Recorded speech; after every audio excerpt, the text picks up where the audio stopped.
At any rate, I have just begun a series of teachings concerning a concept that is practiced on the path called view. And view is concerning guru devotion, devotional practice, an idea that is extremely important on the path, on the Vajrayana path, and in fact is considered to be the cornerstone of practice. If one does not have proper view, if one does not engage in guru devotion, there's very little progress actually made on the path. Guru devotion cannot be understood as a personality cult. It isn't practiced on a personality level. It isn't like that at all. One should not take a teacher, take a guru because one likes their appearance or their personality. One should accept them because they are qualified, because one has been moved in some way by something that they have been given. In the Vajrayana path, one's core teacher, that is to say the teacher that relates to the root of one's practice, is called the root teacher. And the teaching is that one can recognize one's root teacher by seeing that teacher, or whoever that might be, who is able to reveal to them something about their own mind, or open up to them something about their own nature. It is possible to have more than one root guru, more than one root teacher. Guru Rinpoche himself claimed more than 100 root teachers. That is less common than the usual experience. Here in America, particularly, one has 1 or 2 or perhaps even 3 root gurus. But any teacher that specifically reveals to you something about your mind, or is the one that is instrumental in hooking one onto the path, that is considered to be the root guru. In explanation of that, I would like to tell you a story. I tell stories very badly, and I'm hope Guru Rinpoche will forgive me if I get some of the details wrong. But this is a story that I was told by one of my teachers. And one of my teachers told the story of a tulku, a reincarnate lama, who was studying in a monastery. Now, reincarnate lamas are recognized at a young age, and they're sort of expected to attain some realization since they have done that in the past. They're expected to have really good results in their practice, and they're expected that immediately upon practicing they'll be able to jump right into it. And there are many bodhisattvas who with very little or no practice are able to attain realization and to move very quickly into benefiting sentient beings simply by virtue of their past practice. This particular tulku was going through the schedule of academic learning and was distracted, not having much ability. And then it was recommended that this young tulku go into retreat. And so he did his three-year retreat, and he came out of 3-year retreat. And he went to the head lama in the monastery and said, "I haven't had much result. What's the problem here?" And the head lama said, "Go back into retreat and do another 3 years." So the tulku went back into retreat and did another 3 years, and then came out of retreat and said, "Well, I haven't had much result. What's going on?" And the lama said, "Go back into retreat for another 3 years." Okay, so the tulku goes back into retreat for another 3 years and comes out and says, "Nothing yet." And the head lama, very high lama, very reputable, considered to be a very elevated, enlightened lama, said, "Go back into retreat for another 3 years." Well, okay. So the tulku goes back into retreat for another 3 years. Nothing yet. Comes back out. Bingo, nothing. And the lama says, "Well, maybe some solitary retreat." So this goes on and on and on for something like 19 years. 19 years. And finally, the tulku comes out of retreat and says, "I'm at my wit's end. I can't think what to do." So he goes to the lama and says, "What can I do? I'm failing. There's nothing happening here. I've had no signs, no realization, nothing that indicates that I can be of any benefit." And the lama said to him, the head lama said to him, "Your problem is your lack of devotion." The tulku said, the young tulku said, or not young anymore, I guess, said, "But I have so much devotion for you," and immediately drops to the floor, begins to do prostrations. I have so much devotion to you. I think of you all the time. Your picture is on my altar. Your face is in my heart. There's nothing for me but you. You are all I think about. And the Lama says, but I'm not your root guru. And the tulku went, how can you say that? How can you say that to me? I can't think of this. What are you saying? And he said, you've forgotten. When you were a little boy, you had a nun, a simple nun, who taught you the letters of the Tibetan alphabet and taught you about the seed syllable ah, and taught you about the all-pervasive nature of the seed syllable ah, and gave you some mantra and showed you something of the nature of your mind, and that was the one that hooked you into your practice, not I. And the tulku went and just was crushed, realized that this was in fact true. So he went into retreat again and practiced Guru Yoga with a simple nun who raised him, and then attained realization. So this is amazing, isn't it? The Lama is for each and every one of us, the one who has hooked us onto the path, the one whose compassion has touched us to the degree that they have revealed to us something of the nature of our mind. An amazing story. Sometimes in our haughtiness and our arrogance, we look for the biggest and best robe possible, the one who is the most incredible high guru. And we try to think, I actually had new students come to me and say, my root guru was the Dalai Lama. Why? Well, because I received a teaching from him sometime in New York, and therefore. But I have to say that that may not be true. That there is some simplicity and purity and benefit in being able to see that the teacher who for you has been a pillar of strength, one who has hooked you onto the path, one who has stood by you, one who has enabled you to see something of your own mind, that one is your true root guru. On this path, understanding one's root guru and practicing accordingly is extremely important. And we have a lot of delusions about what that actually means. Our tendency is to want something very fantastic as the cornerstone of our spiritual experience. And in that haughtiness and that arrogance, we miss the point.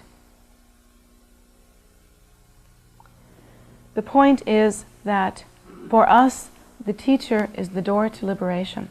The guru is the very door to liberation. The Buddha teaches us that in samsara, there are only samsaric things. That means that in samsara, there are only things whose basis and bias are the ego clinging or fixation on self-nature as being inherently real. That in samsara, and this defines samsaric things, all things arise from the fixation on self-nature.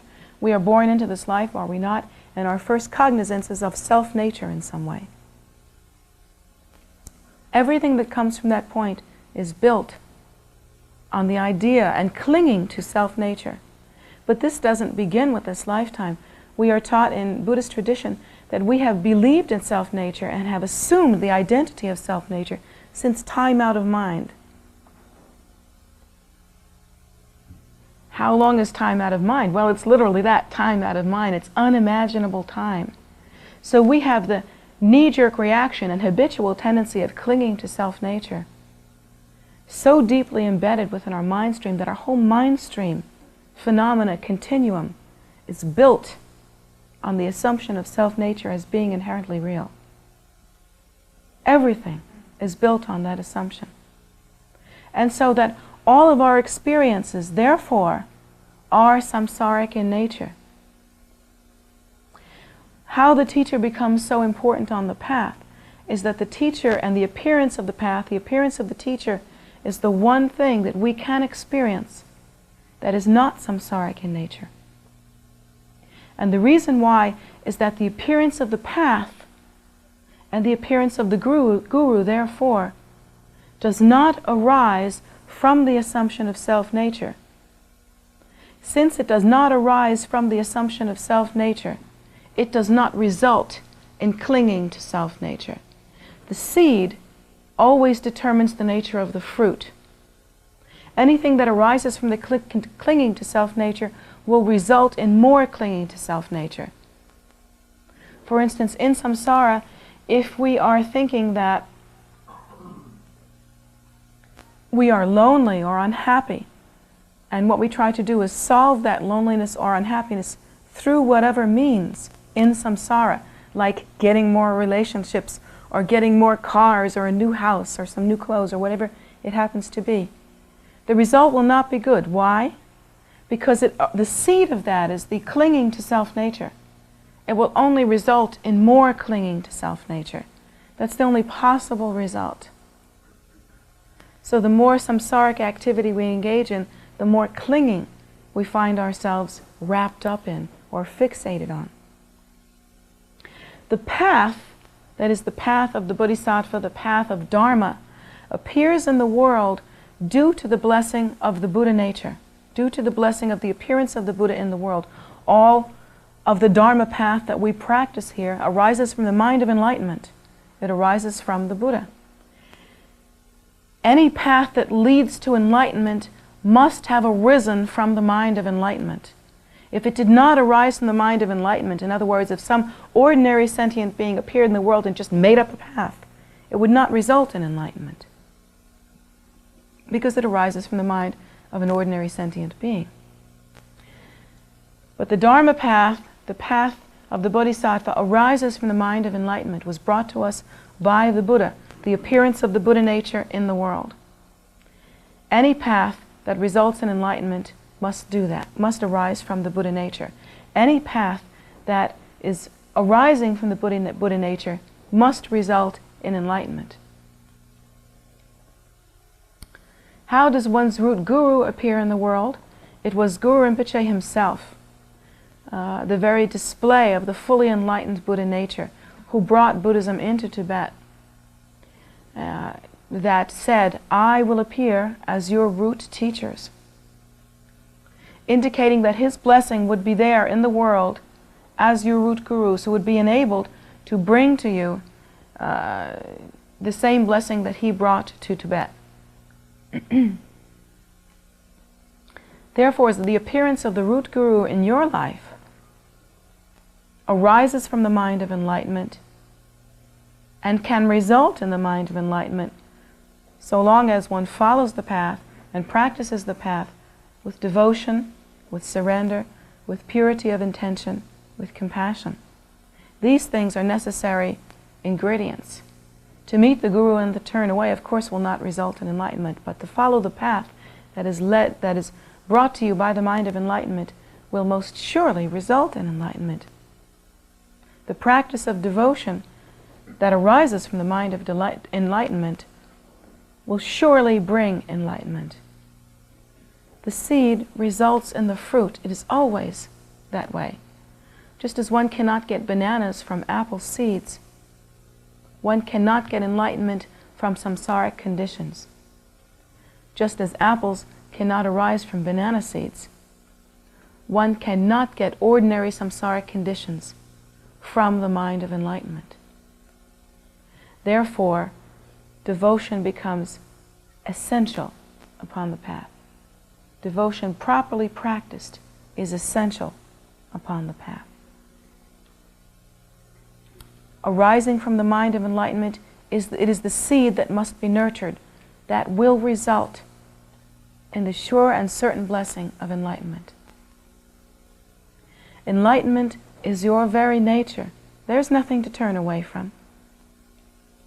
Your true nature is the pure primordial wisdom, pristine state, free of distinction, free of discrimination, free of contrivance. That is your nature.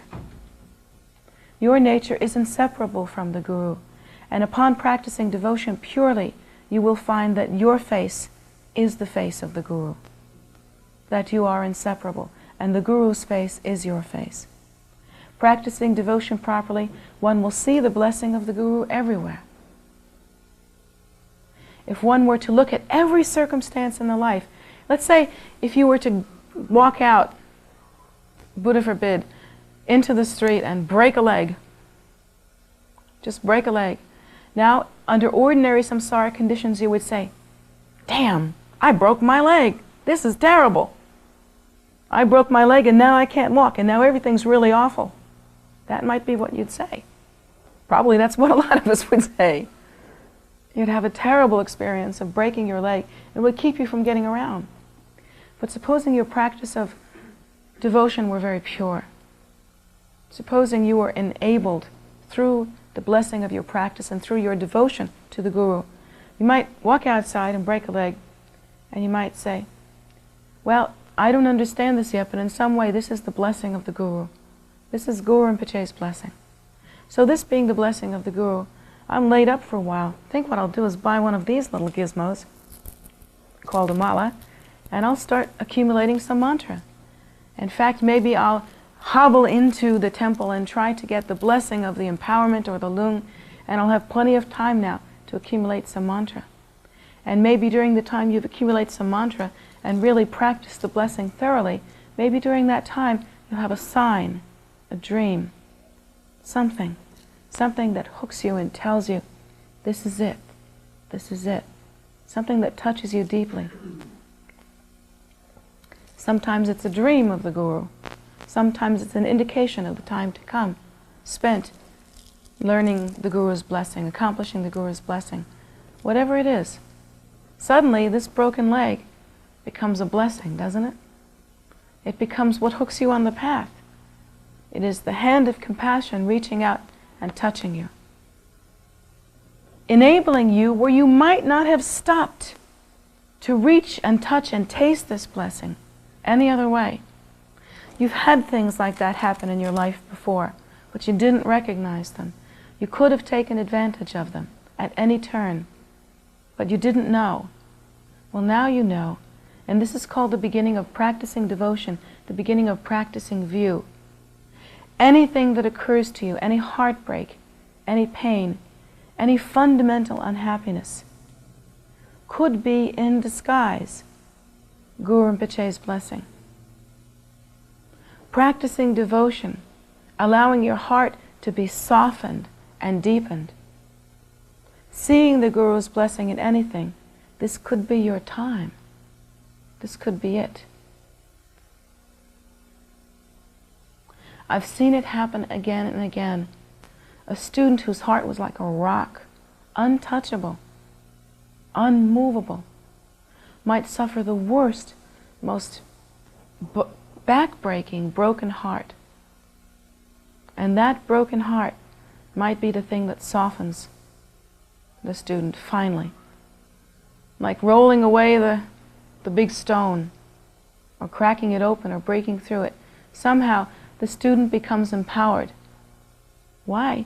It seems because they've lost everything else. And so you have to turn to the truth.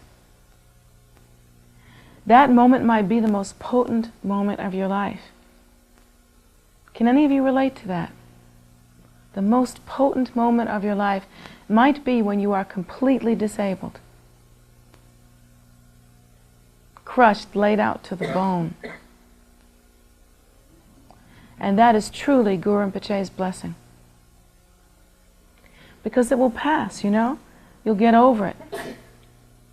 The great thing about continuum is that it continues. That's the only good thing about it. And the one thing that the Buddha taught that should remain first and foremost in your mind at those moments is the teaching of impermanence. Everything is impermanent. All suffering, all pain, all happiness, everything is impermanent. The one thing that remains stable, the one thing that you can count on, the only thing that you can count on is your nature. The only thing that you can move toward with any sense of potency, with any sense at all, is the arising of the bodhicitta, the arising of the compassion, the appearance of compassion, loving kindness, devotion, practice within your life. That's all that counts. There's nothing else. Nothing else. Any of you who have met with Guru Rinpoche's blessing, who have suffered enough to know that this is true, this is your time and you are free to accept the blessing. No one can take that away from you. You know, it's the one thing in your life that no one can take away from you. I know I've heard all kinds of New Age wonderful ideas about, they can take away my dignity. Baloney. They can take away your dignity. They can take away anything they want to, but the one thing they cannot take away from you is your practice. Your practice is yours.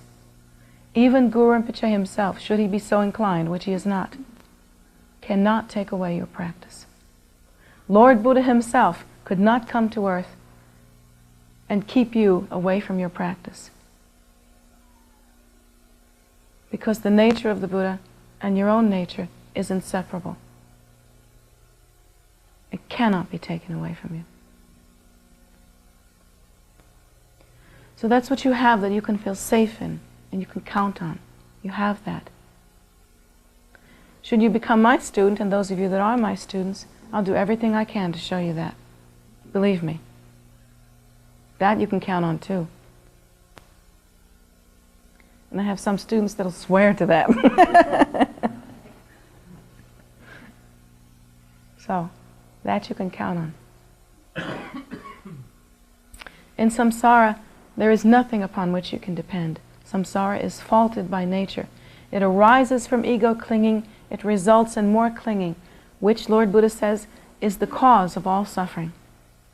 So the result of samsara is always suffering. But the great thing that the Buddha taught along with that miserable sounding lesson is that there is an end to suffering. And that end to suffering is called enlightenment. You are qualified and invited to achieve that result at any time. Sometimes the path seems extremely difficult. Sometimes devotion is a real challenge. Sometimes it feels like just too much darn work, too much of an investment, too scary, too this and too that. But believe me when I tell you, it is samsara that is scary. Because the thing about samsara is that it's like a narcotic. It's like a drug. You get into it, you know, just like you get into drugs. It gets addictive and it hooks you. And you wake up every day and you do and you do and you do and you're rushing and rushing and rushing and you spend, well, you know how it is, you know. You spend your whole life, the first part of your life, you spend it rushing toward growing up. And there's this big attaining the growing up status, and suddenly at 35 or so you go, well, I guess I grew up, I'm starting to get gray. Well, you know, so, okay, now you're growing up, and suddenly there's this rush to attain some sort of monetary status, and now you've got to get money, and you've got to get a car, got to get a house, you've got to have kids, got to have everything stable. So now you're stable, and right around 45 you get real tired of stability, and now you're rushing to find some meaning in life, and you're just running around going, well, maybe I should get a girlfriend or a boyfriend, you know, I should try something new, who knows. And time to change marriages, let's be unfaithful, let's do something else. And so we're rushing around trying to find some meaning on that level. And then suddenly you get to be about 55 or 60 and you're rushing to get some money together so that you can leave it to your kids, who you forgot about for a while while you were trying to find yourself. And you know, trying to get, pretty soon you're getting ready to retire. Now you better quick hurry up and retire. Now you retire and you're like, whoa, now I'm retired. But hurry up and have some fun. So I got to take up fishing. I never fished before in my whole life, but now I got to fish because I'm retired. And then you're dead. And you've spent your whole life rushing headlong toward that moment. And what did you take with you? Nothing. Nothing. Because what you take with you into the bardo is nada. Nothing. You take nothing with you, not even a sesame seed's worth full of what you have accumulated during the course of your life. Not even that much. So you rushed pell-mell, headlong, hunky-dory down into this hole in which you can take nothing with you.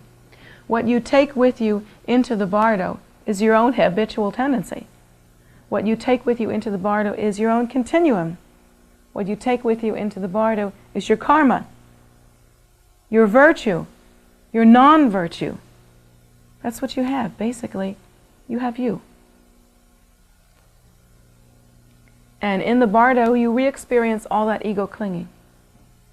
But let's say instead that you decided somewhere during the course of your life, got the big picture, got the blessing, broke the leg, or did whatever it took, had the broken heart, and you decided that your life was a vehicle for practice. And you accumulated some space in your mind instead of some money in your pocket. Maybe both, who cares? I don't care, I have nothing against money. Some space in your mind, some compassionate activity, some virtue, some practice, some spiritual attainment, some meditation to the degree that you were able to recognize something of your own nature. Then you go into the bardo a rich, sentient being. Lots of wealth in your pocket, the wealth of attainment, the wealth of virtue.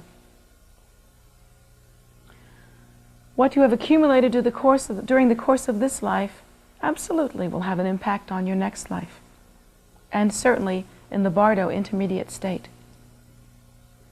To the degree that you have practiced and were able to recognize the nature of your mind, to the degree that you were able to engage in compassionate activity, to that degree you will go into the bardo with accumulated virtue. With a certain level or degree of practice, it is entirely likely that in the bardo you will be able to recognize the nature of your mind, and in that way be able to attain realization to one degree or another. It's possible, and that's what we can't get. It's possible. Enlightenment seems like something way far away. We envision this very long road, way far away. We just can't take the first bite. We just can't take the first step. It's like thinking about walking to California from here. You can't take the first step. It's just too big. But it's doable, one step at a time. And there are different degrees of realization. One needn't attain total Buddhahood in order to have any result from it. There are many degrees of bodhisattvahood. Having practiced view or devotion alone, one has a really good shot of achieving some realization through the blessing of the Guru in the bardo, simply by remembering the nature of the Guru. One is compelled toward realization in the bardo.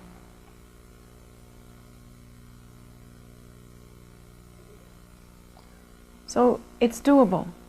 You may not get to California in one night, but who knows? You might get to Michigan. Or maybe not. I guess it depends on your vehicle, doesn't it? And speaking of vehicles, the Bodhisattva path is an excellent vehicle. That vehicle of kindness, of devotion, the Vajrayana path as is practiced here, is an excellent place to start. So I hope that you will continue in your practice and try to accomplish view, which is inseparable from devotion, which is devotion, the understanding of the nature of the Guru, and ultimately the understanding of your own nature, which is inseparable from the Guru. This is an extremely important practice, and I hope that you will continue and wake up to the fact that even as we speak, you are rushing headlong into the bardo. What will you have with you? Will you go into the bardo with lots of ordinary richness and no spiritual richness? Or will you enter into the bardo a wealthy practitioner? That's up to you.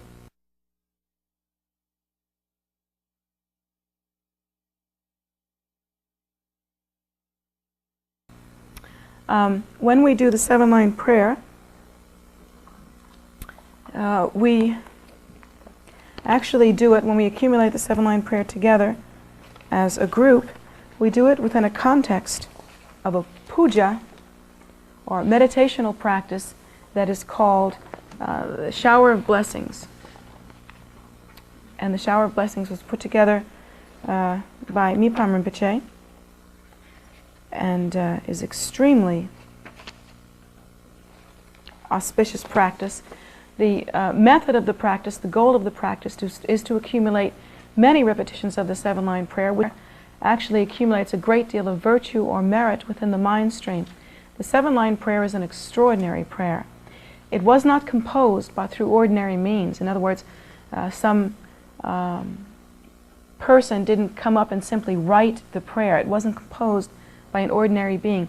The way that it happened was that in front of a very auspicious lake, a mystical lake in Tibet, some practitioners were there in order to accomplish some meditation, and primordial wisdom dakinis appeared from the sky and were revealed to them, and these dakinis gave to them the blessing of the prayer and gave them the lung or wind transmission of the prayer, and told them that when they recite this prayer, particularly if they recite it with some tune, even a very simple tune, then the prayer would bring about an incredible blessing, and that the prayer is to Guru Rinpoche, or the very mind of enlightenment, the revelation of enlightenment. And should one repeat the seven-line prayer many times, even once, with devotion, Guru Rinpoche's mind would be turned toward you. In other words, the connection would be made so strongly, it would be like a mother unable to resist the cry of her child. That's the power of the prayer.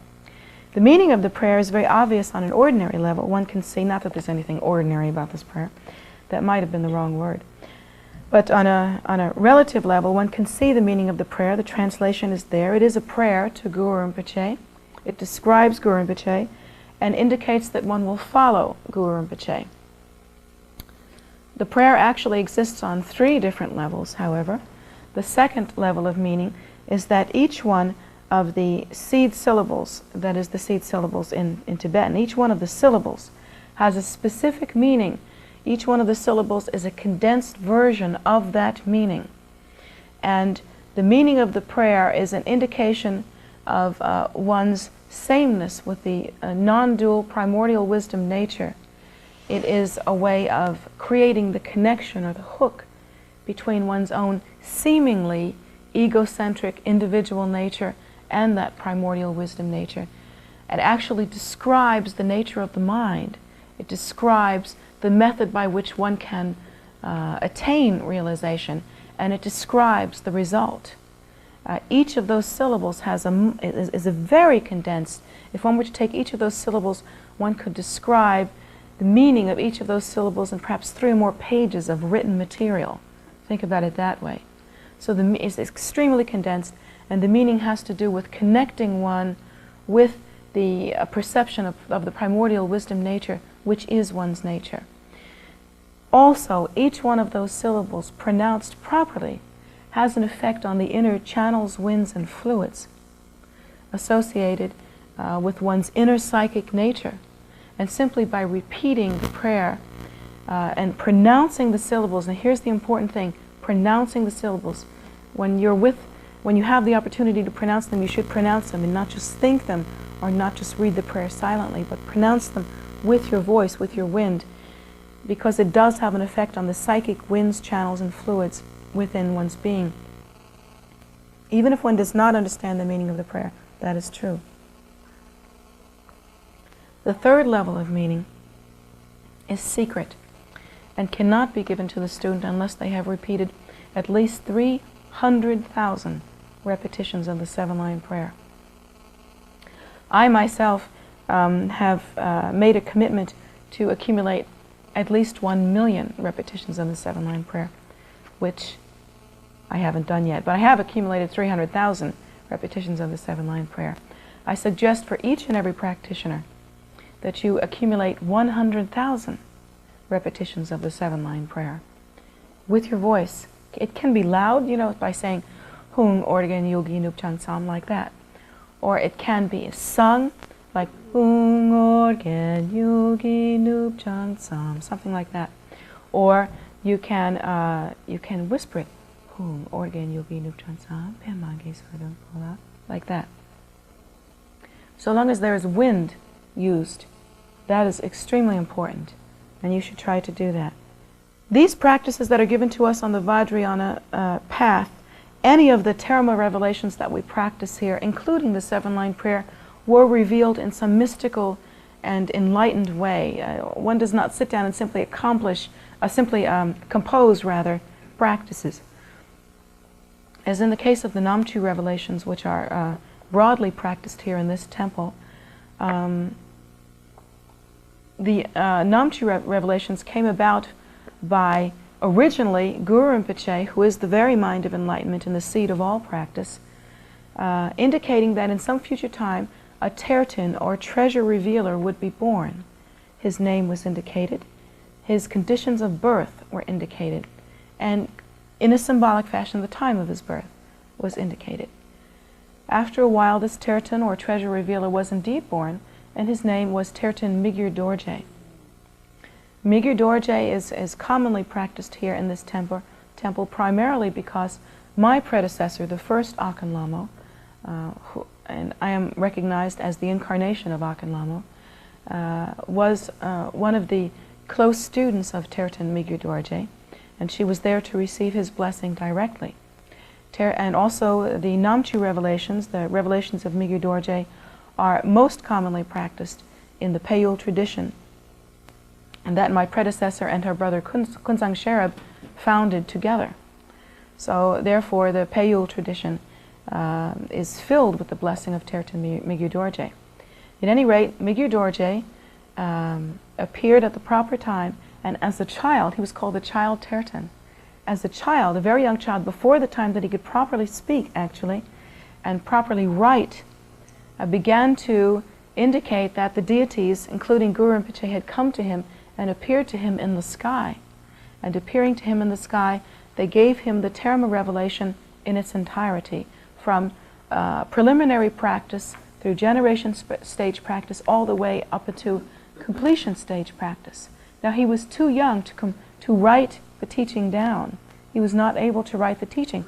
So as a child, starting at a very young age, he would say to his teacher, "Oh, now Guru Rinpoche is appearing to the sky, in the sky in front of me," and he's saying, and then he would begin to blurp out this incredible teaching, Terma revelation from soup to nuts, in its proper form, with proper language and in proper order, perfectly done. Not one word had to be changed or had to be corrected. Of course, one would not correct miraculous words anyway. But this child gave forth this very adult and very educated speech absolutely correctly in its proper state. So his teacher had to follow him around with writing material all the time, even when the child went to the bathroom or when the child slept, because he was likely to wake up in the middle of the night or even in the middle of going to the bathroom, was likely to say, "Oh, now Guru Rinpoche is here," and he says, boom. So the child was never permitted to be alone. And all throughout his life until he was an adult, he continued to reveal the Namchu revelations. That is an indication of how Terma revelation comes to us, and the seven-line prayer is one such thing. You cannot simply sit down and practice Terma revelation from a book, because if you do, you don't have the empowerment that comes from the original empowerment that the Tertin received when he saw Guru Rinpoche or whoever in the sky. Because at the time that the Terma was revealed to the treasure revealer, he received also an empowerment or a blessing or a mind-deepening kind of intersection, if you can think of such a thing. He also received the breath of the revelation. And the Tertin then was able to pass on the breath to his students and to their students and to their students. So you can only practice Terma revelation if you receive it from a teacher who has themselves received it in a proper way. And it must be traced back to the original source. It must be an unbroken line of Terma revelation. And the potency of that must be unbroken. One of the tragedies of Tibet being destroyed by the Chinese is that many Terma revelations were destroyed, and the lamas who held the empowerments. So now we can no longer practice certain Terma revelations because the lamas who had the empowerments were killed before they could pass on the blessing. But that did not happen with Namchu. His Holiness Painer Rinpoche was able to escape Tibet with all of the empowerments and blessings intact and was able to bring Namchu to the West. So we are very fortunate Very fortunate indeed.